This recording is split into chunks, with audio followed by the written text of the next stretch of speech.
I have the pleasure to introduce you the Vienna Institute's latest FDI report for Central, East and Southeastern Europe.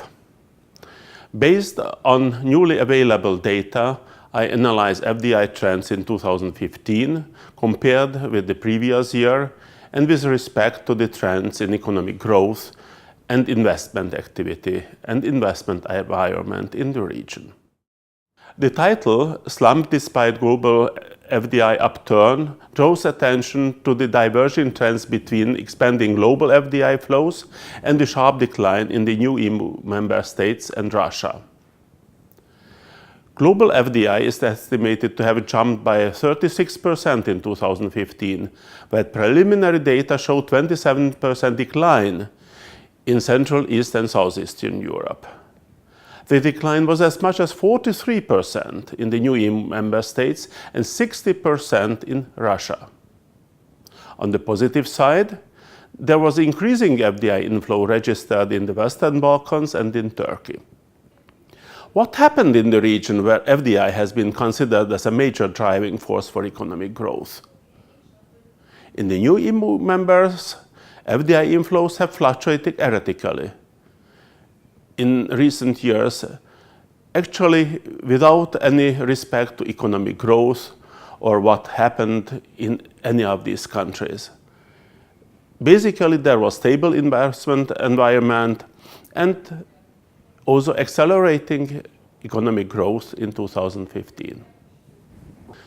A possible explanation is that in countries deeply integrated into the international production structures, FDI flows are no more determined by new investment projects, but by the capital transactions of the multinational enterprises active in these countries.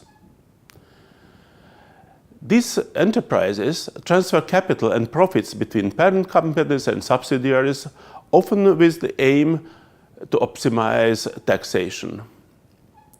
Multinational companies have organized subsidiaries of various activities in the holding companies, which provide room for balancing profits and losses over various fields of activities, locations, and years. The Netherlands and Luxembourg have become the top intermediate investors, while outward investments target Cyprus and the Caribbean islands. All these countries allow for low corporate income taxes and an opportunity to hide real income of investors. I hope that international action to restrict the use of tax havens and offshoring may create more clarity in the future. It is clear, despite all the problems, that cross-border investment activity recovers only sluggishly after the euro crisis. The EU new members have often had more capital inflows in the form of EU transfers than FDI. Country differences are remarkable. Fluctuations in FDI inflows, marked by the yellow line, have been especially strong in the Czech Republic and Hungary. In both countries, net FDI, marked by the gray line, was negative in 2015. The inflow of EU transfers, marked with the blue line, amounted to 27% of gross fixed capital formation in Hungary and culminated at 15% in the Czech Republic and Poland in 2014. Romania, by contrast, was able to attract less EU transfers but more FDI. The CIS countries are very different in all possible respects.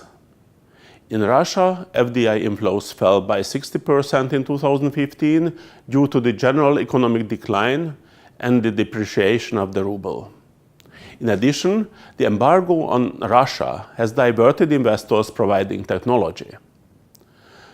But the Russian import ban generated substituting foreign investments in the food sector. Beyond the general decline, it is important to see the gap between FDI inflows and outflows. The gap amounting to 15 billion euro can be considered as the amount of capital flight in the form of FDI from Russia. This is primarily round-tripping Russian capital. FDI flows are mainly the local oligarchs' capital transfers in and out of the country. About 2/3 of the FDI is with tax havens, and this share has remained the same despite some strict anti-offshoring legislation. What amount of FDI can we expect to flow into the region in 2016? My forecast points downwards again. This is because global and European economic growth and investment activity remains sluggish. Thus, foreign demand may not support capacity expansion. In fact, first quarter data are disappointing. FDI was lower than in the same period of the last year in 12 out of 13 countries for which data are available. Economic growth in the region may also not be supportive. The Vienna Institute expects somewhat slower growth in the EU members in 2016 than in 2015, while the stabilization of economic performance in Russia and Ukraine may set in only later this year, if at all. I hope I could raise your attention to the wiiw FDI report. You can find much more if you explore the publication and the data. Thank you.